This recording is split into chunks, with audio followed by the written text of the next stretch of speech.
Hello everyone, welcome to my channel. এই ব্যক্তিকে হয়তো আপনারা সবাই চিনেন। সম্প্রতি টি সিরিজকে হারিয়ে দিয়ে তিনি বিশ্বের সবচেয়ে বড় ইউটিউবার হিসেবে পরিচিত পেয়েছেন। Congratulation mister best. আজকে আমি তার চ্যানেলে প্রবেশ করব এবং তার চ্যানেলের এত ভিউজ এবং এত সাবস্ক্রাইবের রহস্য খুঁজবো। তার চ্যানেলের নাম হচ্ছে মিস্টার বেস্ট। তার চ্যানেলে প্রবেশ করলে দেখা যায় তার প্রত্যেকটা ভিডিও শত মিলিয়ন ভিউজ। সে অনুযায়ী তার ভিডিওর থাম্বনেইলগুলো কিন্তু অতটা সুন্দর না, আবার তার ভিডিওগুলোর টাইটেলগুলোও যে অনেক সাজানো গোছানো তাও কিন্তু না। তবে তার ভিডিওগুলো অনেক সুন্দর। তার বেশিরভাগ ভিডিওগুলাই হয়ে থাকে এক্সপেরিমেন্টাল ভিডিও বা চ্যালেঞ্জিং ভিডিও। তার বেশিরভাগ ভিডিওতে তিনি চ্যালেঞ্জ দিয়ে থাকেন, যে এই চ্যালেঞ্জে জিতে যায় তাকে তিনি মিলিয়ন ডলার পুরস্কার দিয়ে থাকেন। আর এইসব কারণে তার ভিডিওতে এত ভিউ হয়। যাই হোক, আজকের এই ভিডিওতে আমি তার মতো সিম্পল করে একটি থাম্বনেইল এডিট করে দেখাবো। দেখি আমার এই ভিডিওতে কত ভিউ হয়। তাহলে শুরু করা যাক মূল ভিডিও। আপনারা দেখছেন ক্রিয়েটিভিটি, সাথে রয়েছে আমি শিপন শুভ। 1 2 3 আমার এই চ্যানেলটা সাবস্ক্রাইব করে দিন। ওকে, থাম্বনেইল ডিজাইনের জন্য আমার এই দুইটা ছবির প্রয়োজন হবে। একটি হচ্ছে আতশবাজির ছবি, আরেকটি তার নিজের ছবি। এই ছবিগুলো এখন জেপিজি আকারে রয়েছে। প্রথমে আমি এই ছবিগুলোকে পিএনজিতে কনভার্ট করব। আমার প্রয়োজন হবে ব্যাকগ্রাউন্ড রিমুভার নামের এই মোবাইল অ্যাপসটি। অ্যাপে প্রবেশের পর আমাদেরকে গ্যালারিতে নিয়ে যাবে। তারপর এখান থেকে এই ছবিটাকে সিলেক্ট করে দিব।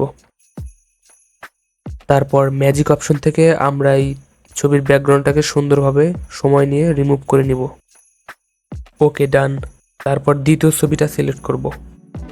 আমি শুধু এই লাল বাজিটার ছবি রাখবো। তারপর অটো কালার থেকে সাদা কালারটা সিলেক্ট করে দিব। এক ক্লিকে ব্যাকগ্রাউন্ড রিমুভ, বাকিটা ম্যাজিক অপশন থেকে রিমুভ করে নিব। ওকে, ডান। আমি ওপেন করে নিচ্ছি পিক্সেল অ্যাপ। ক্লিক করব 3 ডট আইকনে, তারপর ইমেজ সাইজ, এখান থেকে ইউটিউব থাম্বনেইল। এবারে প্লাস আইকনে ক্লিক করে ফ্রম গ্যালারি থেকে প্রথমে এই ছবিটাকে ইনপুট করব। আবারও প্লাসে ক্লিক করে এই আতশবাজির ছবিটা ইনপুট করব। এটার সাইজটাকে একটু ছোট করে নিব। তারপর কপি অপশন থেকে অনেকগুলো কপি করে নিব। এবারে এই বাজিগুলোকে আমি একে একে সাজিয়ে নিব। শুধু ফেসটা মাঝখানে রেখে তার চতুর্থ সাইড দিয়ে এই বাজিগুলা সাজিয়ে দিব।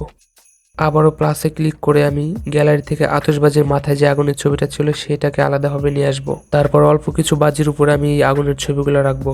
তার থাম্বনেইলগুলোতে তিনি কিছু সাংকেতিক চিহ্ন ইউজ করে থাকেন। এজন্য ক্লিক করব প্লাসে, তারপর টেক্সট। এখান থেকে আমি লিখে দিচ্ছি day-1।